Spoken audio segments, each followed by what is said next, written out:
It's what we're good at. Just sitting there and being dumb. It's what we're good at. Welcome to another episode of The Illustrious Gentleman, the place where comic book artists and top blokes Scott Godlewski and Ryan Cody talk about life, work, comics, and booze. Follow the show on Twitter at TIG_show and online at www.tigshow.com. TIGSHOW.com. Don't forget to let us know what you're drinking while you're listening to the show.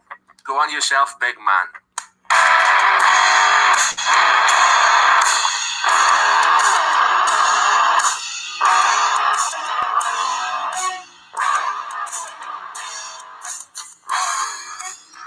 Well, that was fun, right? Yeah, that's great. It's like how my kid makes YouTube videos of Minecraft play YouTube videos.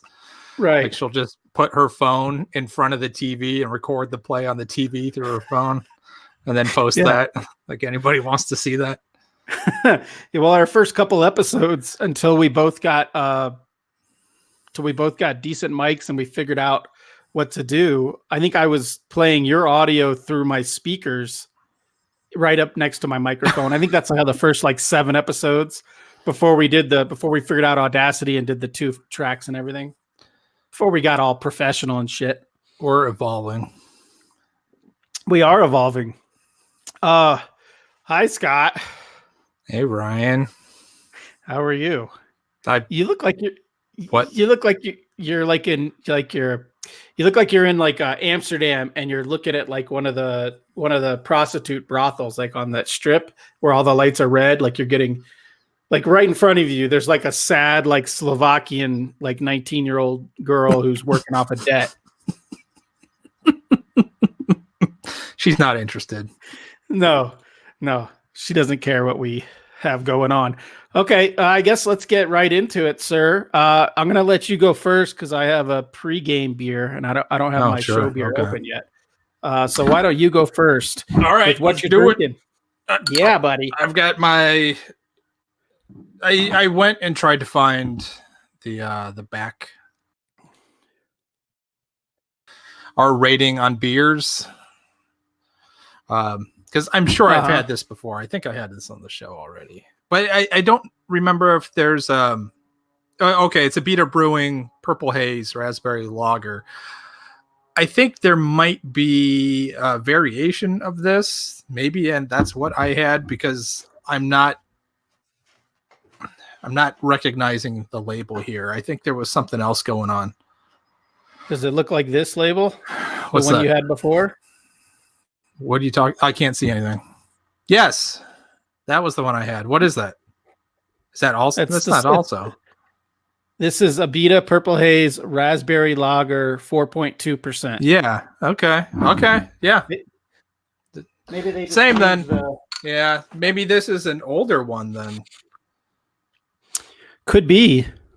What's the best by? Well, it's got a best by date of 4/25/20. So. Oh, maybe I have an older one then. Maybe. I like yours better. Anyhow, the 4.2 is disappointing. Tell me about it. But it's got a nice nose. It's very, very raspberry forward. But you also get the weediness, which isn't great. You've been raving about this beer for 2 shows now. Maybe my memory's faulty. We'll see. Okay, so it's Abita Brewing's Purple Haze Raspberry Lager, a measly 4.2%. So it's good to have right before a 5K or something. If you really want to right get some cardio in. Okay, I did pick up an Abita Brewing just so I can have it later, so that I could tell you you're full of shit on Instagram. Mm-hmm. But that's not my show beer. My show beer today is the. Hang on, let me figure out how to do all this. My show beer today is New Belgium's New Voodoo Ranger, the Starship IPA. So I'm a fan of all the Voodoo Rangers so far. The Imperial, the Juicy, the regular. Yeah. They're all my jam. So I got this at the stores yesterday. It's 7.7%, 50 IBU. There's only like 13 or 12 ratings on Beer Advocate Theater, and none of them were funny. So I'm just going to go with kind of what I got off their website. Sure. Aromas of citrus, grapefruit, guava, mango, and pine. So we'll try it out. They also, if you go to the New Belgium, if you Google New Belgium Voodoo Ranger Starship IPA, on the main page of their website, they have like an 8-bit video game that you could play like with your whatever, but I didn't read the instructions. It said like read instructions or start. So I hit start. Couldn't figure out how to shoot the gun. So I just closed it. Just give up. Yeah. But I mean, I'm also not a child. I don't need to play video games like some adolescent. So yeah, that's what I'm having today. Let's see. Let's crack it. You don't have any Beer Advocate review or anything, I assume? I looked through them. Nothing really stood out to me. I'll read one. Yeah, let's do it. Please do it. This is from Dave to the B from December of this past year. D to the B. From a 12-ounce bottle, best by 2/3/20, into a pint glass. I should have known how this was going to go right from the pour. Pours a weak yellowish purple, if that's even a possible color, with there's supposed to be an A in here, with about a finger of fizzy, very light purple head. Fair amount of particulate matter floating in this sickly colored brew. Hardly any retention, no lacing, faint hits of lager, along with noticeable tart, almost rotten, ? Grape/berry juice meet the nose. Taste is like watered down berry juice. Even the weak amount of carbonation adds nothing to the taste, actually detracts from it. I'm still searching for the beer that changes my mind about these types of beers. This one only solidifies my already low opinion. Feel like it needs to be more beery and less juicy. 2.69 out of 5. I got a finger for D to the B. So while you were reading that, I was rubbing my luscious beard, and I put some beard balm in it this morning to try to get the flyaways down. But it has a tea tree oil smell to it that I always like. It's really strong when you first put it on, and then I forget like 2 minutes later, and then I just like I smell like not like a dirty hippie, not like patchouli, but I smell like a urban hippie that goes to like Whole Foods. I wish I could remember the brand of shit that I use so I could give them a plug on the show right now. The beard balm that I use, the name of the tin is called Lumber Prince. It's like pine, tobacco leaf, like vanilla. It's fantastic. And just I'm smelling myself all day. Oh, I bet you are. All right. Real quick, if anyone is curious as to what I'm drinking, if they're watching this, if the video aspect works out this week, as it did not last week because someone talked shit at the end when we didn't hit in broadcast, I had to delete the whole thing. So we're trying again this week. So if this does show up on video, audio listeners make a mental image. I have like my pre-game beer I'm trying to finish, and it's a Great Divide Heyday Modern IPA. I think it's like a session IPA. I can't find it right now. 5.8%. So it's nothing to write home about, but it's fine. It was on sale. I got cats everywhere now. Okay. Drowning in pussy. I am choking on it. Literally, like I'm allergic, so I sneeze when there's, I sneeze. My eyes get red and swell up. Literally, pussy could kill me if I'm not careful. You could follow the show. Follow the show on Twitter and Instagram at TIG_show. All the past episodes are available at anchor.fm/TIG Show or any of those big podcatcher sites like Spotify, Stitcher, Apple, Google Play, Overcast, Slam Box, Noodle Face, Yeah. Sony Walkman. If you enjoy the show, leave us a review, tell your friends, support the show at patreon.com or go to tigshow.com. Click on the links at the top to find out where to buy some merch. Patreon backers get cool stuff like advance notice on show topics, if we have that in advance. The ability to recommend show topics, which we desire and need desperately. They can recommend show drinks and much more. I am dropping a new t-shirt in the next week that I think turned out pretty well. So it'll be up there next week. Is it one of the ones that I saw? Well, I sent you a modified third one and you never responded. Oh, so I didn't see it. Whatever. Okay. So on to today's show topic for what it is. I had one little TIG show or TikTok note, which, as you mentioned last week, the whole show is TikTok. But I re-hooked up I got a free trial to CBS All Access because Picard came out yesterday. The first episode of Star Trek. I can't Picard. believe that anybody's excited about this.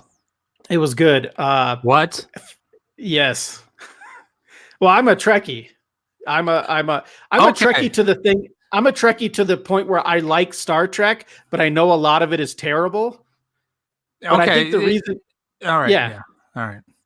It seems to me because this is Abrams' Trek, because isn't Alex Kurtzman or something is no involved with this?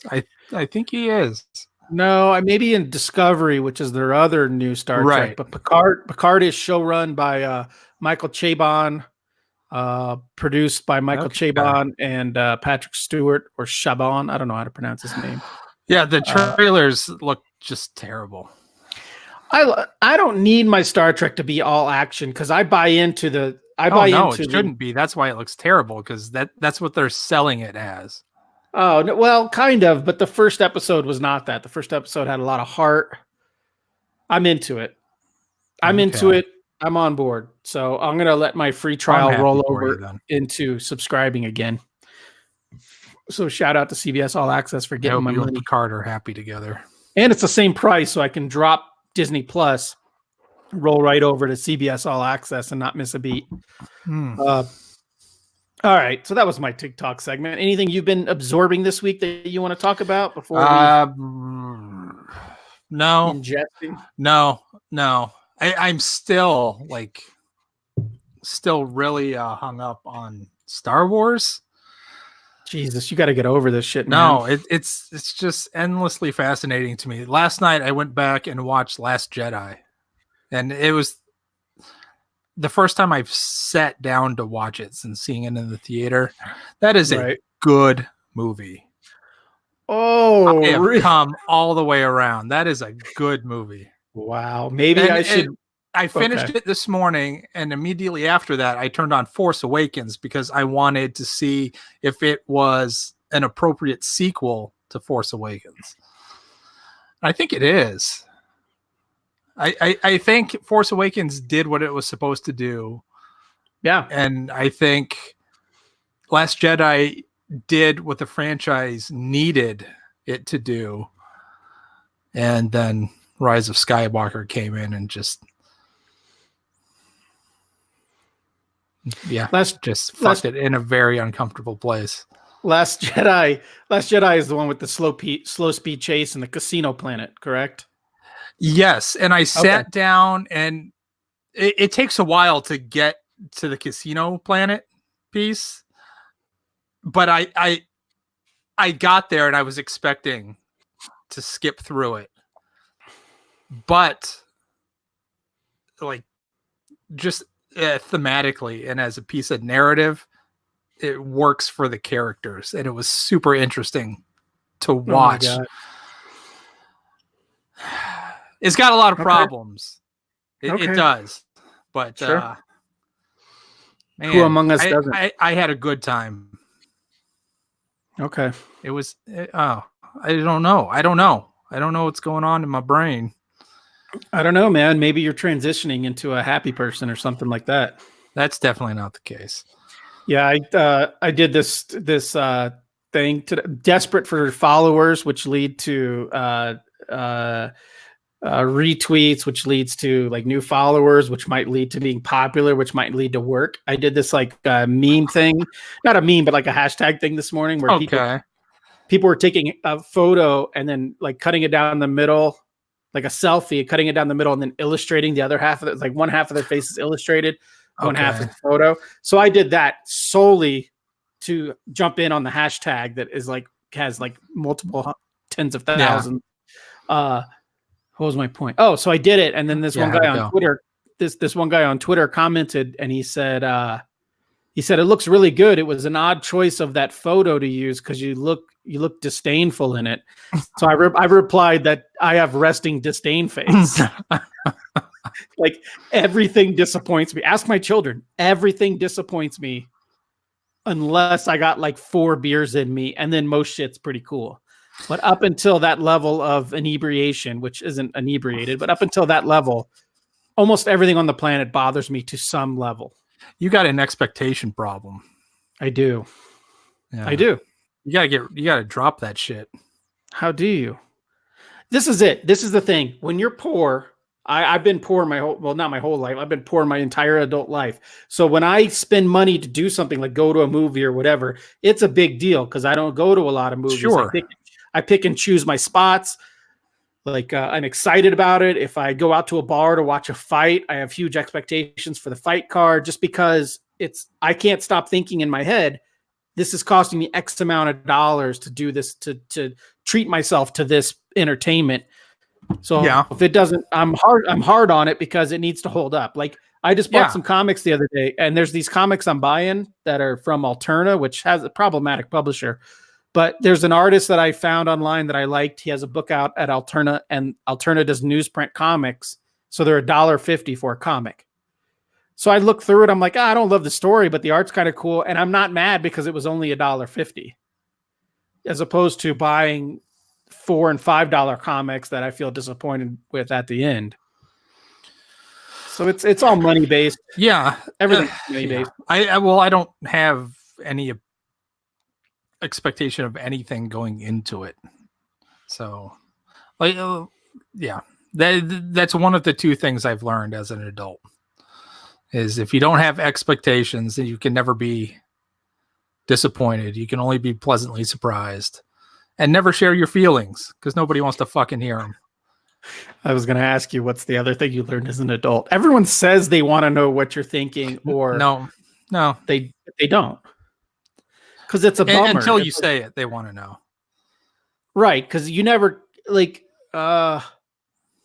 when was the last time you just met an acquaintance somewhere, like bump into them at like a grocery store or whatever, and they're like, hey man, how's it going? And they're like, shit man, my movie just got optioned. Like I'm going to get a check for like 20 grand tomorrow. Like shit is great. And then you could be like, man, that's awesome.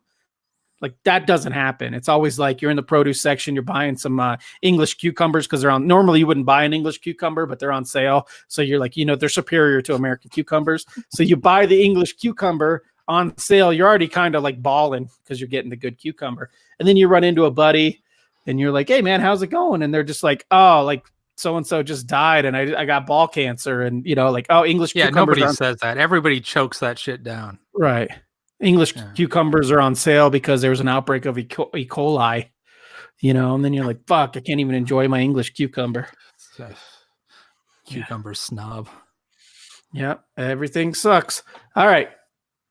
Speaking of everything, the illustrious gentleman, our topic is kind of vague, but I think we can get some mileage out of it. Our favorite, and then we did put and least favorite. I don't know how negative I want to get today, but I do have some least favorite genres. The word says subgenres, but I'm going genre. I don't even know what it's sub. This is you put this on the topic feed. I didn't put this on the topic feed. What? Anyways, our favorite and least favorite genres and storylines in comics. Basically, events / storylines in comics. So what we like to see in comics. Okay. What gets our rocks off? What gives us a chubby when it comes to comics? In general, and then more specifically, what stories do we think about in those genres that kind of solidify our love for comics, or our past love for comics, our future love of comics? Again, it's all financial. If I had unlimited funds, I would read more comics. Then you but would I have did- unlimited fun. Yep. All right. For our audio listeners, Before we're going to I take our die. for our audio listeners, we're going to take our break right now for our one sponsor, and then we'll be back. One sponsor. Yeah, you're like a I don't know. There's something interesting going on with your lighting there. You could film all sorts of movies in that kind of lighting. Like what's that guy's Nicholas Rendon? Rending. Yeah, you look like Drive. Yeah, it's like a scene out of Drive. You got the warm foreground colors and then the cool background. That's an old standby. But I mean, you're no Christina Hendricks, but you guys have your rack is almost as good as hers. I don't know. That might be the best rack in the world. It might be. Okay. And we're back for our audio listeners. Hope that's if this video, it's staying in the video. If this video thing doesn't work out and I got to cut out all the references to the video, I'm going to be super pissed. Seems like a lot of work. Okay. So, Scott, what is your favorite genre? I have a feeling we're going to have similar favorite genres unless you did some deep dives. I feel like we're going to line up a little bit here, but what do you got? I suppose sci-fi is my favorite genre. And then all the little subgenres of it. I had written down horror also, but I don't think I'm a horror guy as much as I'm a sci-fi horror guy. Well, so it's going to dink, dink, dink. There you go. So are we doing comics or are we doing all media? I'm covering everything. Okay. All right. Cool. I can adjust on the fly. I'm a professional podcaster. Okay. So sci-fi, and then you got your subgenres of like alien sci-fi, action sci-fi. Sure. Right. Whatever else. Okay. Yeah. Sci-fi fantasy. See, I'm not a sci-fi. I don't like That's sci-fi like Star and fantasy. Wars is like sci-fi fantasy. I think more of sci-fi. When I think of fantasy, I think of like Conan and shit. Sure. Like I don't love fantasy. Like the Lord of the Rings movies are terrible. but I like sci-fi. Wait, the Hobbit movies are terrible. They all have a lot. They're progressively not as good, but like Fellowship of the Ring is amazing.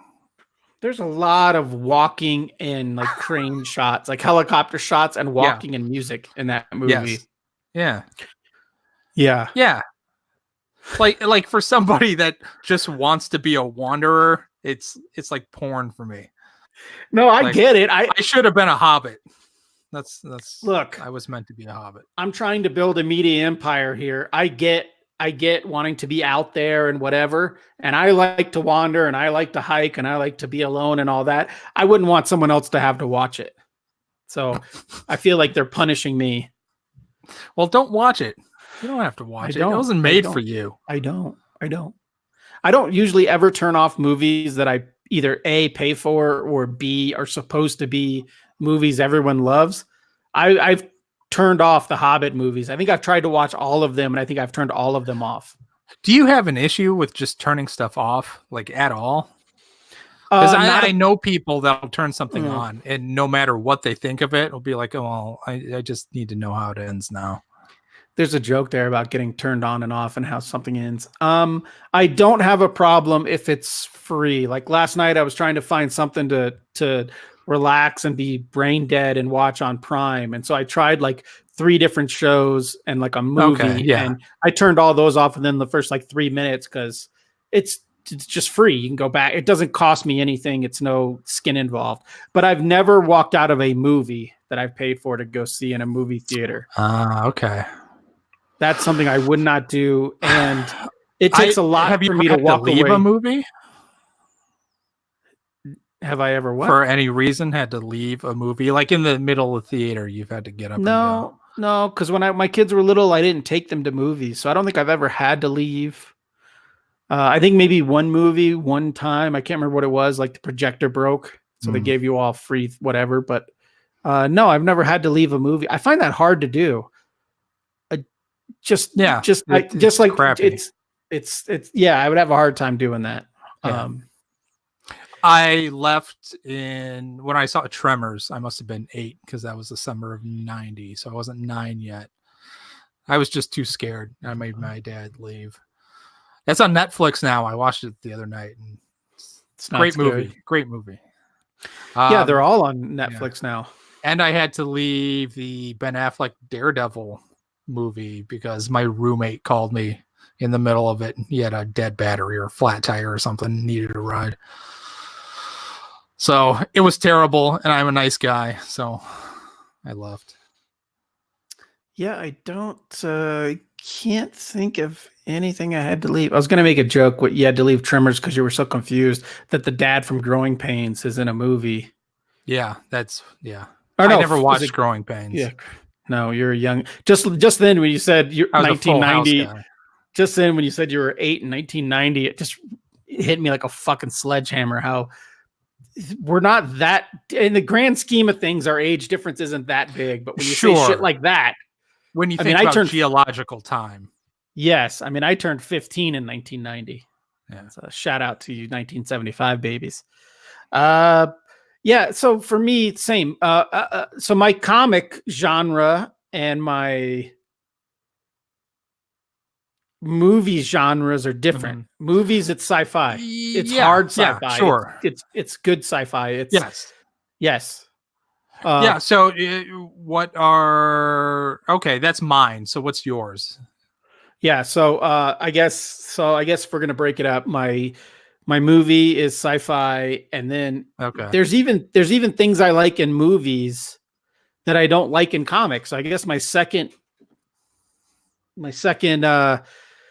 genre that I like in film would probably be like a crime movie or like a clever like caper movie or something that just has cool character actors, that has a decent story, that has a twist.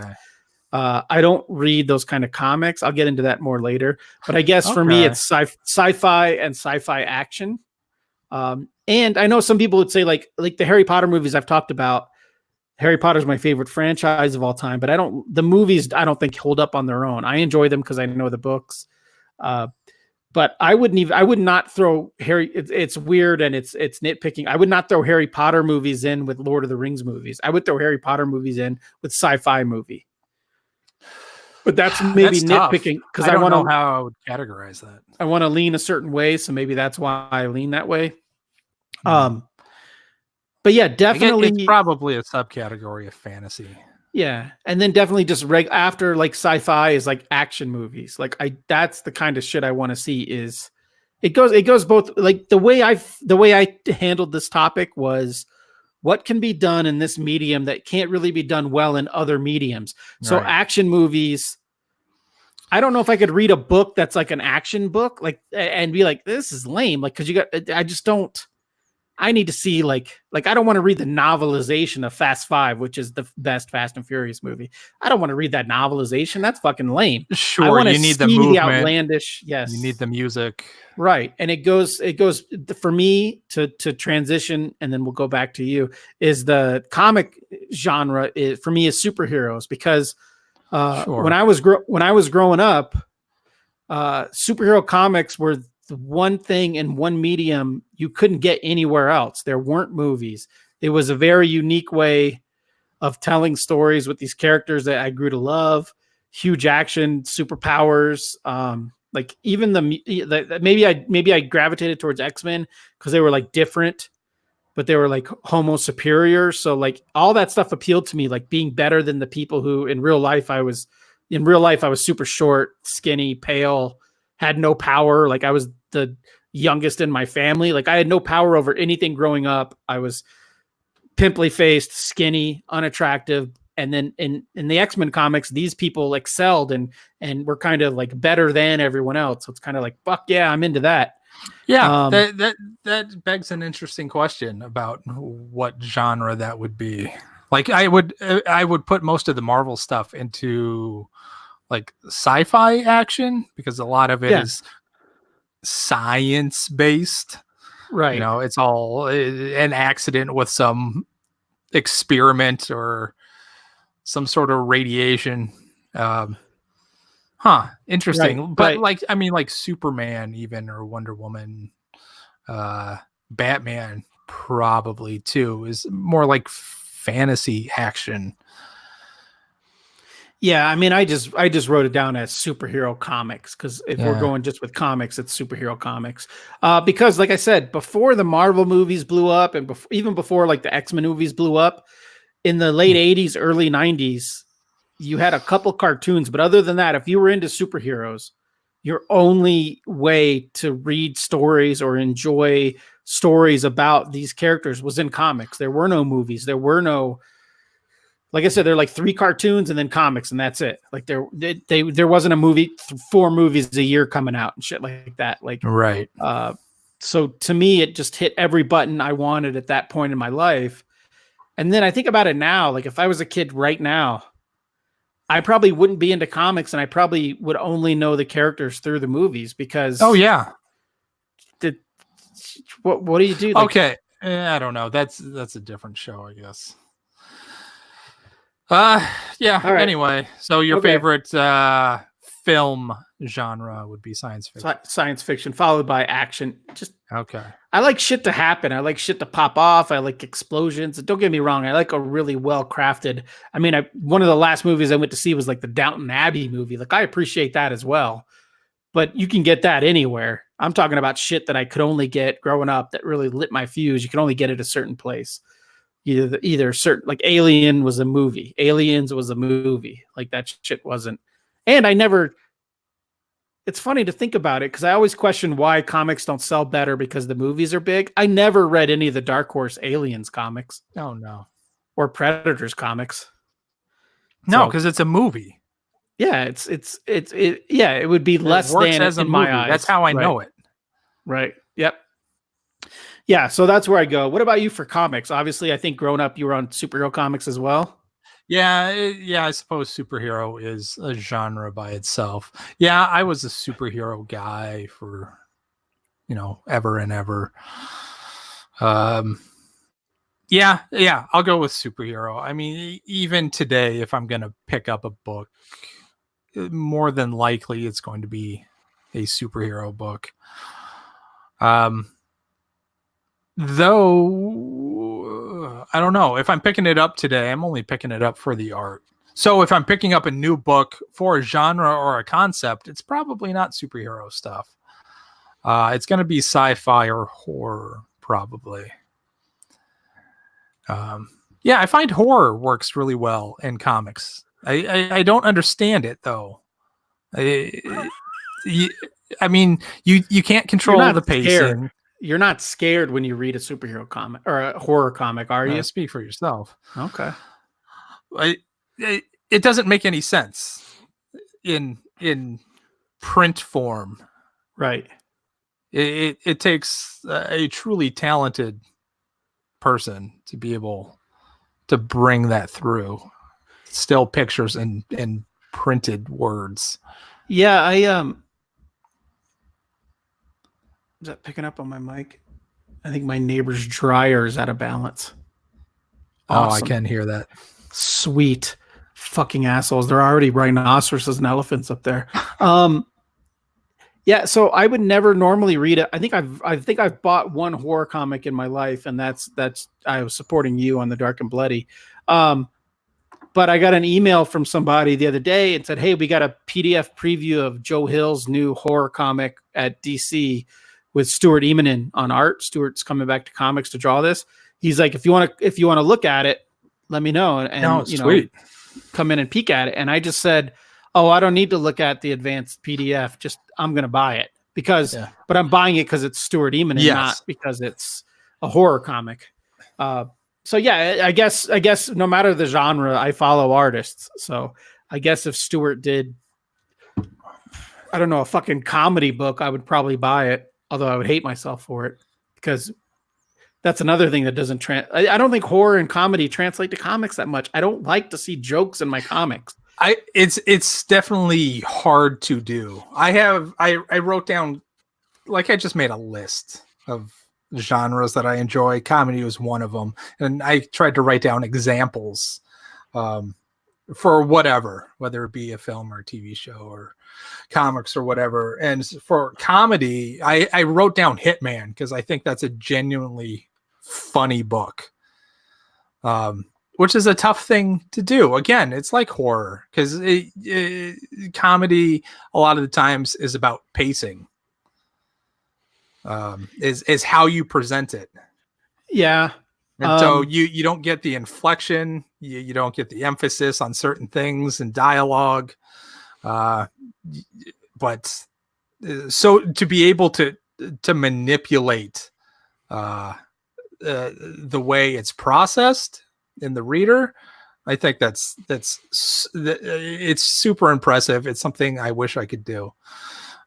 So when I see those kind of things and I think, oh, this is genuinely funny, or this is genuinely scary, right. Those are the kind of books where you just want to stand up and clap.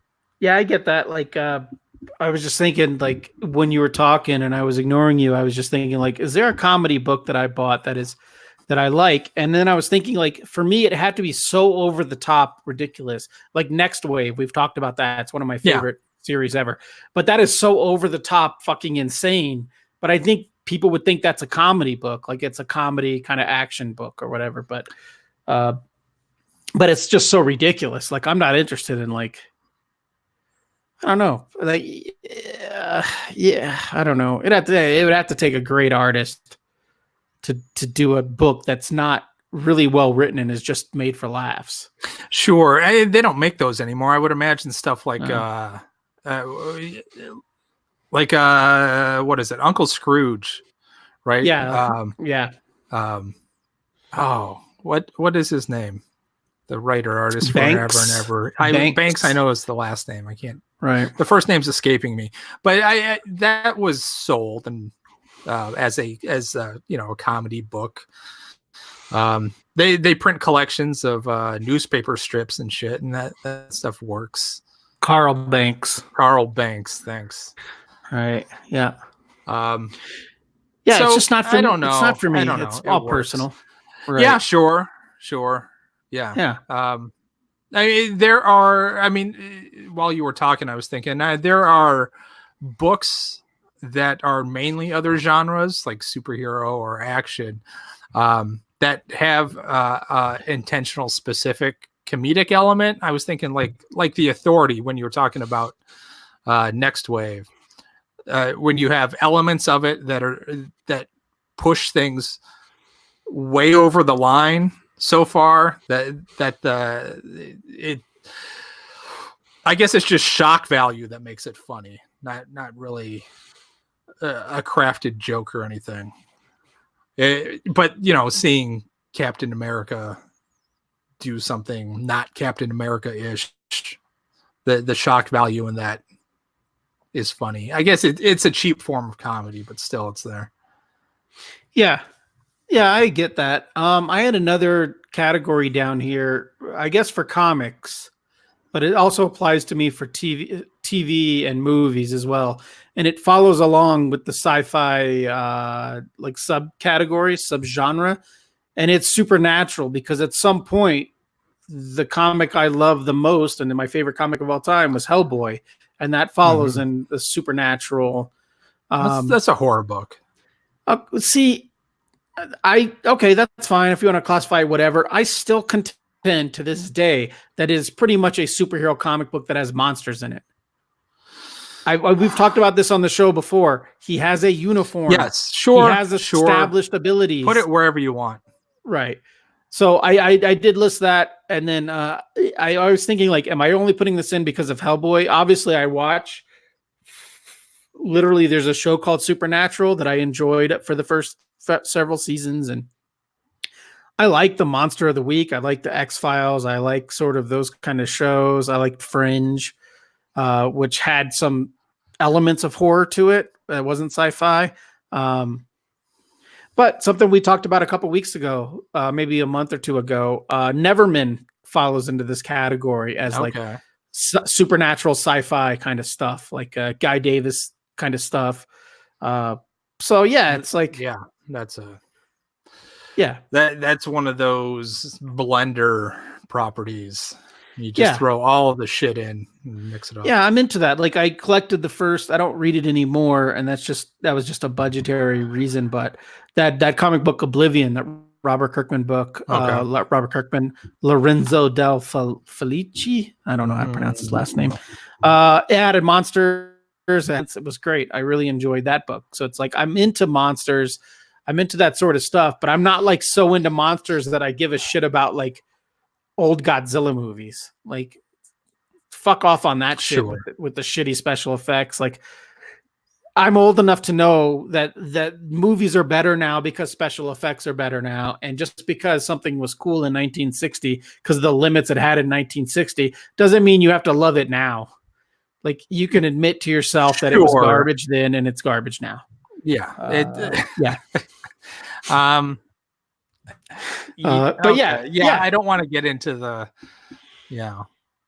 calling people fucking liars or contrarian hipsters or something just because they like something I don't. But yeah, I guess my list starts and ends at that kind of. Don't get me wrong, I love a good comedy film, but I hate comedy comics, so I'm not really considering them for this conversation. So for me, it's a tight like sci-fi action superhero monster movies. Okay. Modern monster movies. And then some of that translates to comics, because I also would not buy a Godzilla comic and I would not buy a Fing Fang Foom one shot unless it was drawn by Stuart Eminem. Right. Or Arthur Adams. Yeah. I don't have any sort of affection for that sort of stuff. I mean, I don't know. It takes all kinds. Whatever floats your boat. I'm not gonna. Sure. I'm not gonna tell you what to like and what not to like. I mean, they're making them. Podcast. Somebody's buying them. So good. Good for everybody there. Everybody won there. Okay. Do you have anything else in the stuff you love? Do you want to dip our toes into stuff we don't love? Where are you at? I like the subgenres of horror, but like horror itself, I'm trying to think like the torture porn sort of stuff, like the Eli Roth and like the 80s slasher movies or Universal monster movies. That's not my jam. But like sci-fi horror comedy, stuff like Shaun of the Dead and Preacher and. What was that movie? It was pretty cool. It was Ben Foster and Dennis Quaid. It was a sci-fi horror from a couple of years ago. Pandorum or something. Pandorum, yeah, that was pretty good. I like sci-fi horror. Yeah, it's a cool genre. Alien, horror action, aliens. Yeah, yeah. I remember when I was a kid, like just straight up horror movies. And this was obviously before the internet. I think the internet changed so much and what people are into, obviously. But the reason I watched horror movies as a kid was to see titties. It was never because I liked to get scared, because nothing really scared me when I was a kid. Like none of that. When I watched Pumpkinhead, none of that stuff was scary. But there might be a girl in a white tank top, and the tank top might come off at some point. So fuck yeah, I'm gonna watch this movie at the video rental place. But yeah, as an adult, like these horror movies that are just straight up horror movies that are supposed to be great, people rave about them, people love them, like the Blumhouse films and stuff like that. Like I'm just not. Yeah, all of the new sort of haunted house movies. Yeah, I don't care. I'm not interested in at all. No. No, but yeah, give me Shaun of the Dead. Give me even stuff like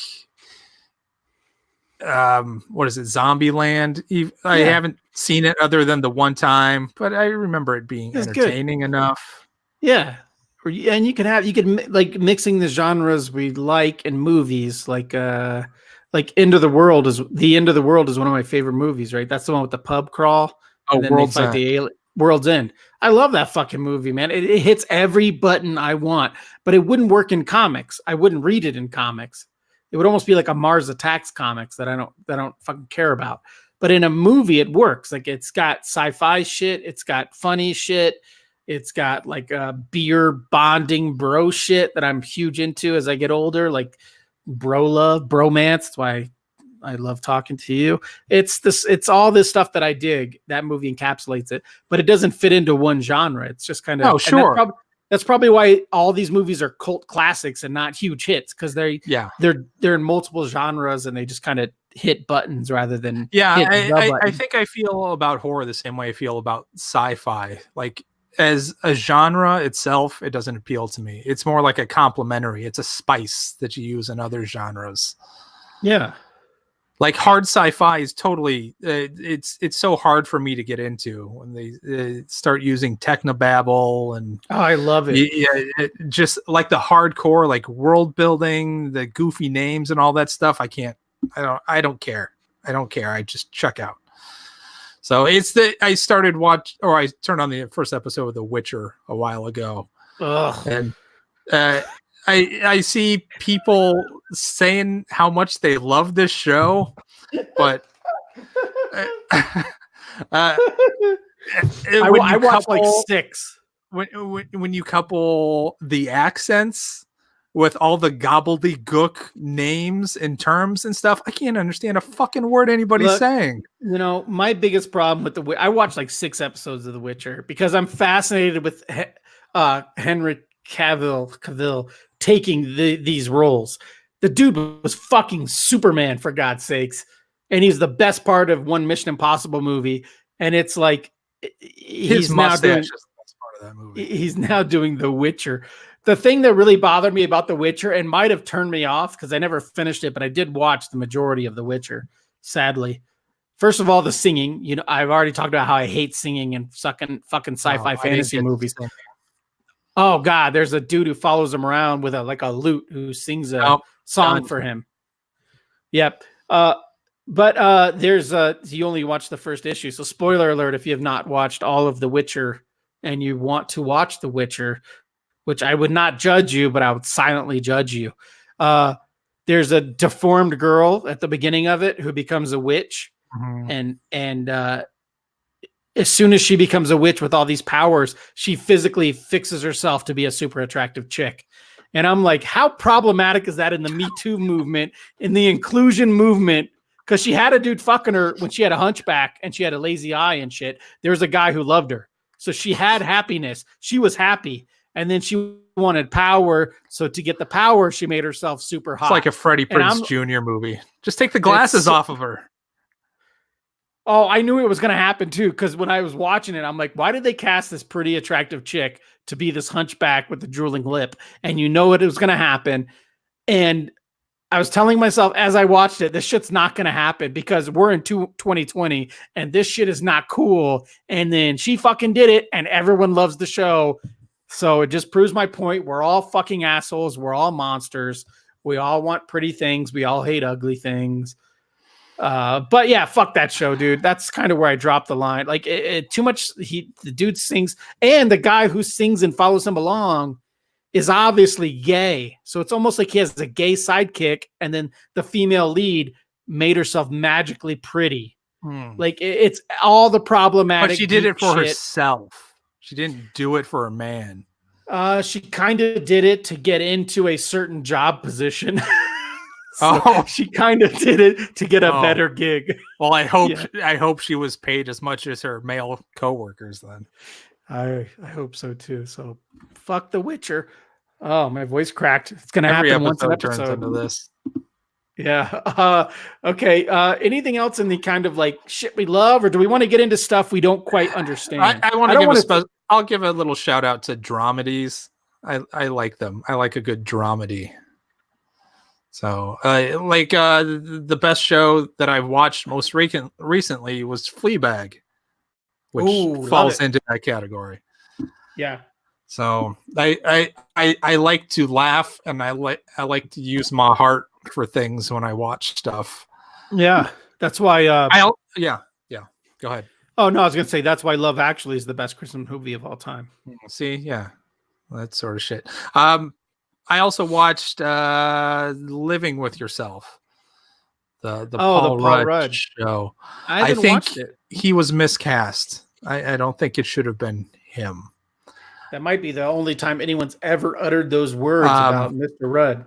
After a few episodes, I really wasn't interested because I thought it was going to stay in this particular mode it was in, but it gets surprisingly deep and asks some really profound questions. It started dealing in themes I think were smarter than anybody on the show was prepared to get involved with. Mm-hmm. So it kind of feels like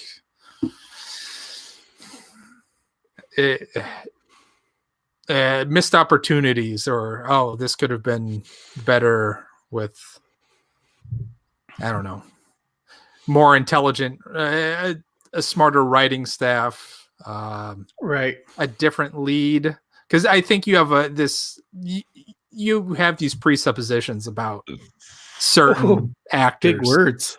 You see Paul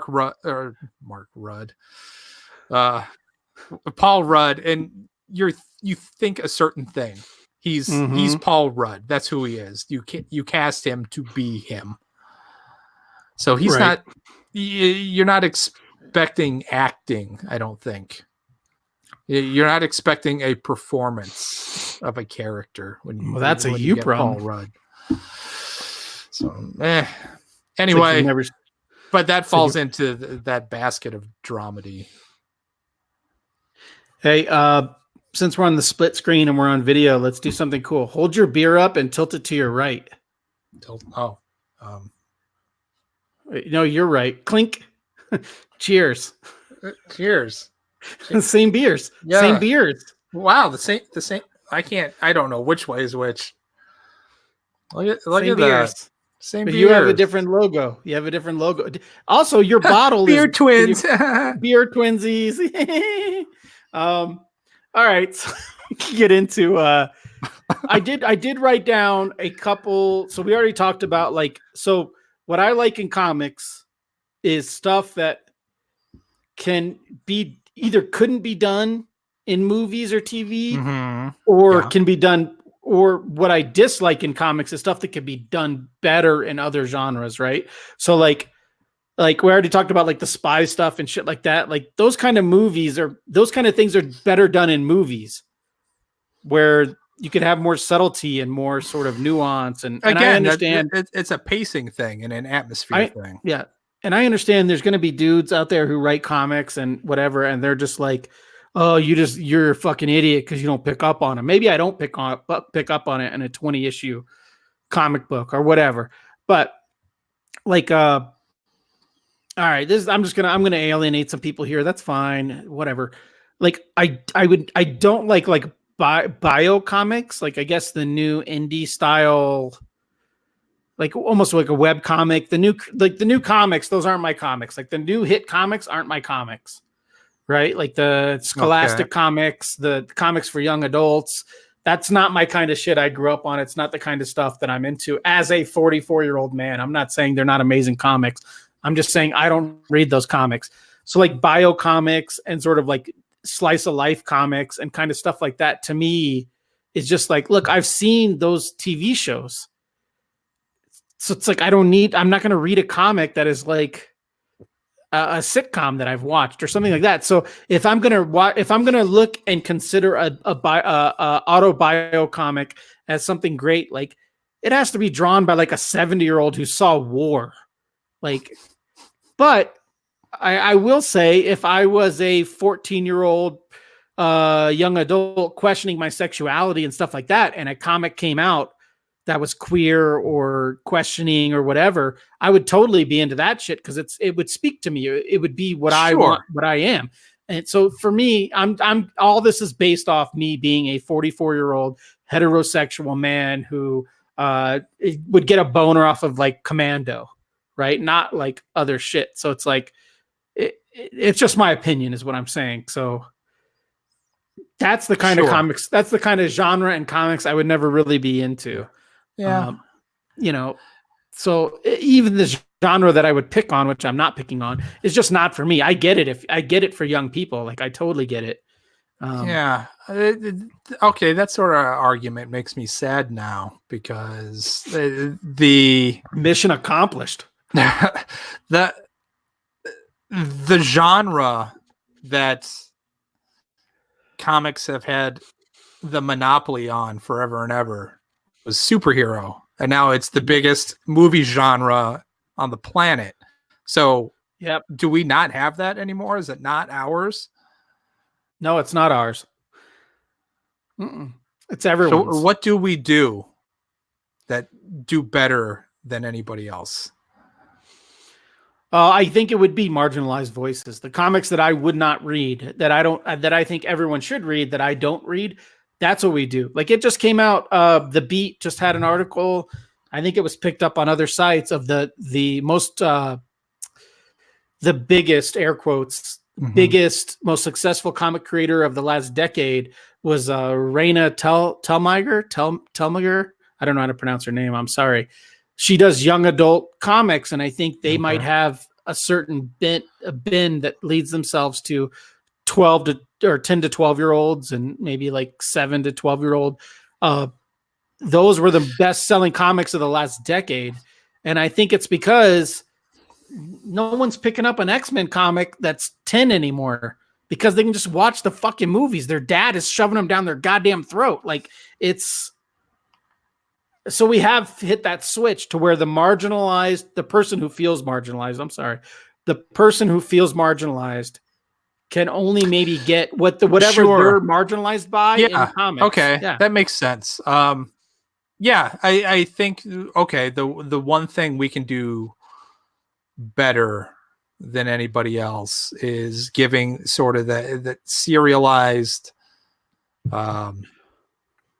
I want to go mostly with fiction. So the serialized fiction, and from a specific voice for a specific audience, largely unfiltered. There's no studio system. There's no board members. There's nobody they have to appease. So what you're getting is 100% what was intended. So I guess that's the thing. You can't get anywhere else. So we need to be doing more of that. Yeah, like we so when in 1987 or 88, I mean I kind of got into comics right at the apex of like most adult comic book readers. Let me say this. Most people over 35 that read comics religiously think 86 was the magic year, right? Dark Knight Returns, all that shit. I got into comics like literally a year after that, right? So for me, I felt marginalized at 11, 12 years old, where I was shorter than everybody else. I had no athletic skills. I really had no skills at all. I mean, I'm mediocre to this day. I'm mediocre at everything I do. I felt marginalized, and comics made me feel part of a community because I read these books. And I think now that's what this is. If you're 12 and you're questioning your sexuality and you're questioning your place in this world, there is a webcomic that speaks to you. There is a young adult graphic novel that speaks to you. There's a manga that speaks to you. That's not X-Men. That's not Superman. That's not Batman. So I think it's a generation. Obviously, it's a generational thing. It's doing the same thing for them that it did for me. It empowered me, and now it's empowering them, which is awesome. Yeah. I think we're getting to the point where finally it's bad that when I say they, I talk about film and television content creators and stuff, right? Where average Joe is going to be able to produce something along those lines, whether it be like a totally one person like YouTube series, or something like that. They're coming. They're coming for the last thing that we have. I mean, eventually technology and, all of that shit, the system is going to catch up to that too. And they're going to take that. So you will be able to get, your Scott Pilgrim TV show on YouTube or on some website. And it won't have to be a comic because the creator will be able to get their particular vision with their voice across in a different way. Yeah. That's something I never thought about, but it's true. Let's say we're back in the 80s and a quote unquote marginalized creator, like I don't know, like an Ava DuVernay or somebody like that. They would have had comics as their outlet to where they could just do anything. And now they have TV and film. So is comics going to suffer because of that? Comics is still the place to be. I think a lot of people still like, I have this idea for a TV show, but nobody wants to do it. Oh, I'll just do a comic. Yeah, but we're the place that people settle for. Right. That's what I was going to say. Right. But it's because we can do this thing where other anyone places can do it. Right. But you're right. But with 300 channels, including like streaming, with 300 venues to get your story out there, if it goes all the way down to comics and it's a very personal story and blah, blah, blah. I mean, that just means like, I don't know. We're getting the shit that couldn't be a top 100 story in any other medium. It's now in comic. Used to be the other way around. Used to be too good for movies, too good for TV. I would argue that just because a company doesn't think they can sell this product for profit doesn't mean it doesn't have value. Yeah, or an audience, and it's not good. I agree. But like the the indie book about the trans kid, it's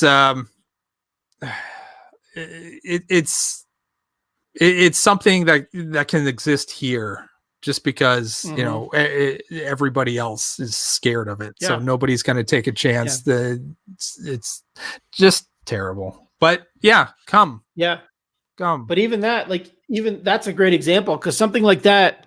Let's say it's an indie book that's black and white, that's self-published, has a readership of 500. That's 500 people who are. That's the point that I was going to make. Yeah, right. That's 500 people you're saving. That's 500 people's stories you're telling, and you might save 400 of those people. Yeah, and to live a healthy lifestyle, a healthy life. And 99 times out of 100, that book isn't making any money for the creator. So even if they're selling 30 copies, they're doing exactly what they want to do, the way they want to do it. Yep. And that's appealing. All right. Man, I think this is great. I think we've really hit on a thing here, and I'm going to take it back to shitty comics real quick before we close out. Oh, tell me why you like Commando so much. Did you list? There's one reason why Commando was so good. AM. Did you list examples for why? Like I listed examples because I thought we were doing comics. I'm glad we didn't do just comics. Don't get me wrong. I'm glad our conversation went this way. But I did list examples of comic book storylines that solidified what I was talking about. And so I wrote them down. So it'd be a shame to let them go away. Tell me. Typed it up. Jesus Christ, I typed it. So the superhero genre. My favorite thing of comics as the superhero genre obviously was my X-Men because, again, to reiterate the problems of a middle-class white person in the 1980s and 90s was these people represented me. So for me, but I like the idea of crossovers. Like when I was a kid, like later on in the in the last 20 years, multiple X-Men have been Avengers. Like it's the MCU is crossed over so much. There's so much interbreeding, a lot of I don't want to ruin this episode by using certain terms, but a lot of you know what I'm saying? Like things going on. But when you were a kid, that wasn't like when you were a kid, if Captain America showed up in Daredevil or Captain America showed up in an X-Men book, it was a huge deal. Like it was a big deal. So like when I was a kid, like crossovers were my jam. Like Secret Wars blew my mind when I was a kid. Like I think I was a little young for it, but I picked it up on back issues. But that like introduced the Spider-Man black costume, like just blew your mind if you were into comics back then. And then all the X-Men crossovers when I was a kid, like Inferno, Extinction Agenda, like that stuff just, it made this single comic I read become part of a family, especially the X-Men crossovers. They're all together. They're all a family, even though they're not in the same book together. Like, I love that. And they carried it over this year or last year with Powers of X and House of X. But I just love the crossover aspect. I love the family aspect, like that we're all in this together kind of thing. Like it just, again, maybe it goes back to my whatever. Maybe it goes back to something deeper, but we're all in this together. Yeah. Yeah. It would be tough for me to imagine there's an X-Men reader, a committed X-Men reader that didn't find the book during their adolescence. Yes. Yeah. More than anything, that particular property has its niche. Like it has this particular fantasy that it fulfills for readers. Yeah, and it's never been a book. I'm trying to think of a time. It's never been a book where you can just pick up an issue and just jump in and read it and enjoy it. No. More than other books, it is steeped in history and continuity and stuff like that. I'm so proud I said that word correctly with no problems. Yeah, like you just did 2 issues of Detective Comics, and you could pick those up and just read them. And other than I didn't know that Alfred, spoiler alert, I didn't know that Alfred is dead now. Other than that, your issues are completely enjoyable by the noob. Yeah, X-Men is the longest running inside joke in the world. I love it. I love the whole X universe. Fuck baby Cable though. Give me old man Cable all day. Scott, you have any more notes there? Any more thoughts? Anything? I think this might go down as one of our best episodes ever. No, I don't. We really touched on some shit. Okay. No. Cool. Okay. You think you're so much older than me. Yeah, well, this is true.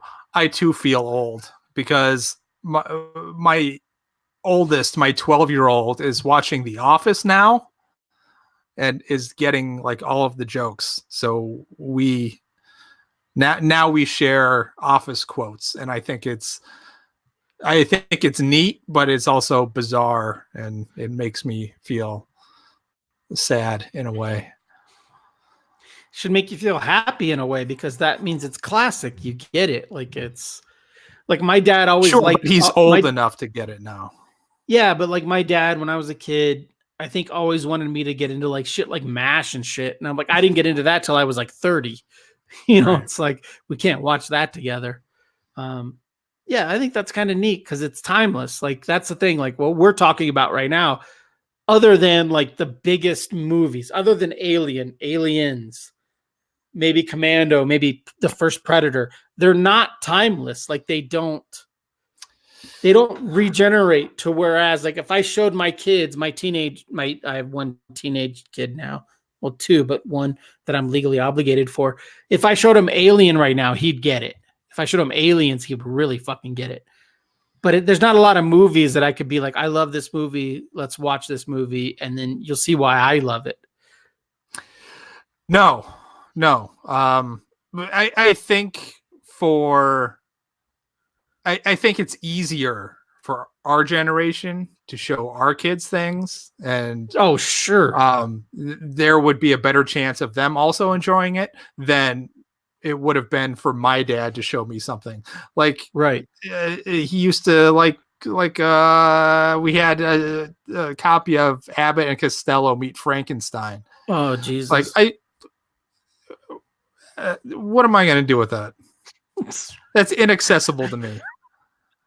Right. Yeah, it's like the Andy Griffith Show being on when I was a kid. I'm like, this sucks. Yeah, it's hard. Like The Matrix is an example of that. The Matrix changed action movies for 20 years. So yeah, I mean, sure. if I go back and I show my 12-year-old The Matrix now, He'll seen everything. No, he won't, because he's seen everything that's inspired by it and everything that was built off of it, and he'll be like, whatever, I've seen this already. Yeah, I don't think that's true, because like my kids like Star Wars, like the 70s Star Wars, and they know that special effects are garbage and shit compared to now. They dig it. Man, kids are I think smart, I think certain movies hold up. I have faith in your children. They're smart. Okay. Scott, my man. Yeah. My homeboy, my home bro, my bromance. What are you gonna go back to? What do you think now on second? All right. Yeah. Oh, you haven't shut the fuck up about this beer in weeks. So. All right. So on my double dip on Purple Haze, I think it's good. There are other beers that I also enjoy a lot that are not 4.2. So I would go to those first. Yeah, I do ding. Yeah. Just because we bump up high percentage beers, you're gonna ding this beer. Yes. As should be. As for should value. Be. Yes. As it should be. Yeah. Yeah, I am. I feel like last time I gave it a 4.5. So smoking something prior to that. I'll go with a 4. It's good. It's solid. Yeah. I could pick it up and drink it anytime. It's not like one of those crazy dessert beers. It's not too fruity. It's not too sweet. It's not too anything. Yeah. I think it's perfect for any time, and it could be a session thing for me, because it's a 4.2. It's tasty. I guess it's relatively accessible. So. Yeah, I agree. If money's not a problem and buying a craft 6-pack isn't gonna do you in, drink a craft 6 of this rather than like a Bud Light or something like that. Like, it's just as sessionable, but it has flavor. Yeah. I mean, the interwebs say that a 6-pack at Total Wine is $7.99. So that's not bad. That's like a Fry's price for like Budweiser nowadays. So, yeah. Huh. All right. Cool. I mean, we have different bottle art. Hold yours up again. This is just really for me, listeners and viewers. Put it right up there. Why did they get rid of this sweet fucking like? Yeah, voodoo I really guy? like the voodoo dude.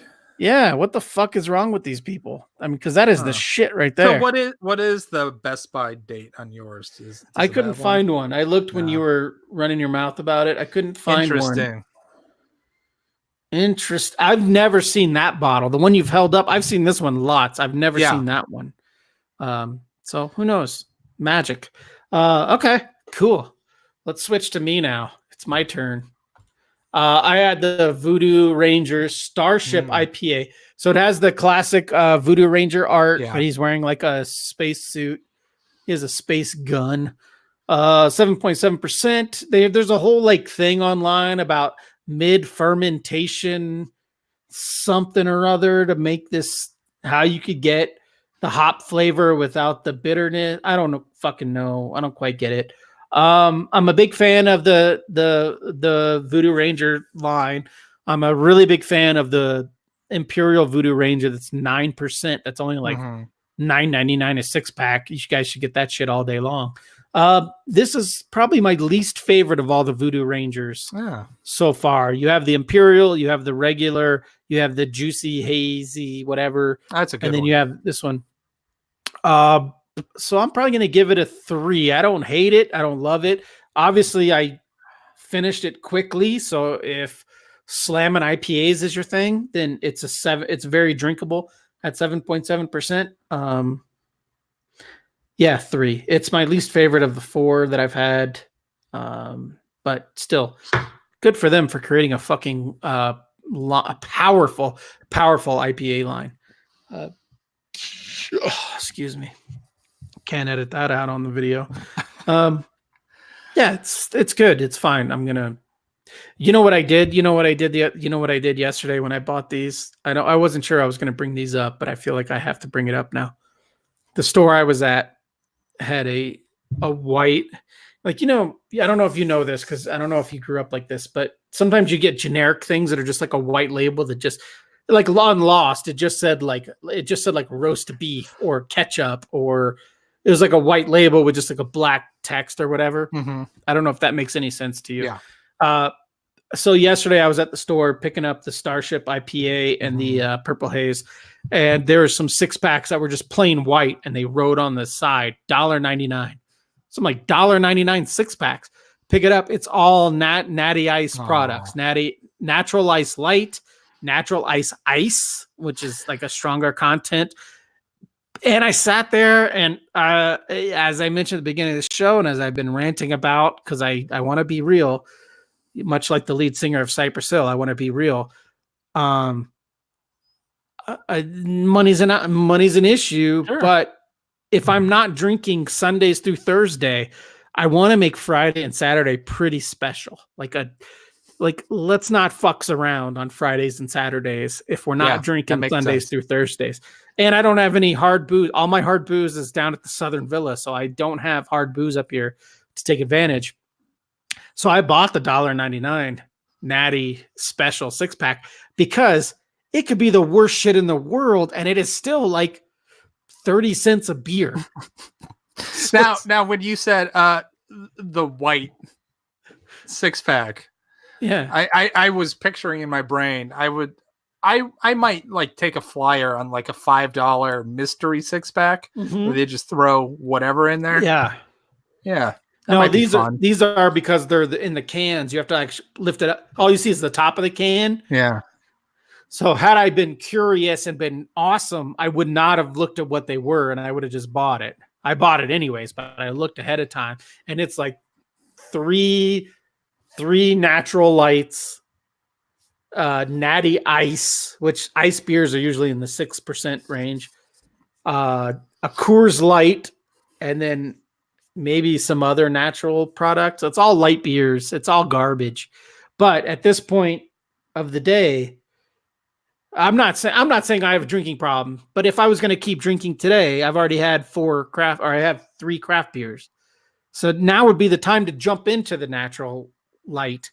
Because it doesn't matter. If you're going to do that, it doesn't matter, right? Because all I have that's not beer is like ghetto, like plastic bottle bourbon, like plastic bottle, bottom shelf. No. Yeah, exactly. You want the quality stuff to get you up to the line. And then after that, it doesn't matter. Yeah. And everything I've had today is quality. So I'm feeling pretty good about it. I'm feeling good about the show. I did not talk shit about anybody. I feel like I did not drop the F-bomb a lot. I feel like this is a great introduction for us, for YouTube. If this all works out. If it doesn't, I'll edit it out. But I feel like this is a great jumping off point. So let's say you're on a bungee, right? You're gonna bungee jump, and there's like a dude like tying your legs up with like a shitload of rubber bands, and a lot of them are afraid, and it looks super scary. And that is how it works. I've seen videos. It's a bunch of rubber bands. That's all it is, dude. Google that shit. All it is like hundreds of thousands of rubber bands, like ripping open a Staples bag. Dude, I swear to God, a buddy of mine was bungee jumping in Vancouver, and he looked down, and they're just like frayed everywhere, like the rubber. And he's like, "Hey, man, is this cool?" And the dude's like, "It's totally cool. Turn around and jump." Like, it's totally fine. I feel like this is that episode. We got some frays, we got some popped off rubber band areas, but other than that, mostly it's lighting. It's my own fault. I'm on like a 1987 IBM camera. But other than that, I think we did pretty good, buddy. I don't know about you. Yeah, no, it turned out to be a little more substantial than I thought it was going to be. Sweet. One more cheers. This is one of the instances where tangents are a good thing. Bloop, bloop. Yeah. Bloop, Dink. bloop. bloop. And if it was a tangent, you wouldn't realize it till I told you about it, and you would have already submitted the page. So That's right. that's right. All right, Scott. Cool hanging out, bro. Do what you do. Now's the time. Make it happen. All right. I'm going to say goodbye to me because that's what we do at the end of this episode. That's right. So goodbye, Scott.